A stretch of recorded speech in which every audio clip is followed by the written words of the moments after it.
కావలిపట్న BJP ఉపాధ్యక్షుడు కోడూరు మురళీకృష్ణ జన్మదిన వేడుకలు కావలిపట్న బీజేపీ కార్యాలయంలో ఘనంగా నిర్వహించడం జరిగింది.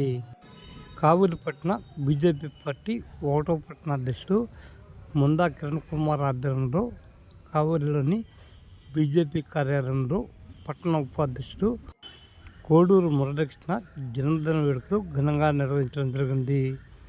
ఈ సందర్భంగా కావలి నియోజకవర్గంలోని పలువురు బీజేపీ నేతలు ఘనంగా మురళీకృష్ణను సన్మానించారు. ఈ సందర్భంగా మురళీకృష్ణ కేక్ కట్ చేసి బీజేపీ నేతలకు తెలిపించడం జరిగింది. ఈ కార్యక్రమంలో కావలి నియోజకవర్గంలోని బీజేపీ నేతలు పాల్గొన్నారు.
అందరూ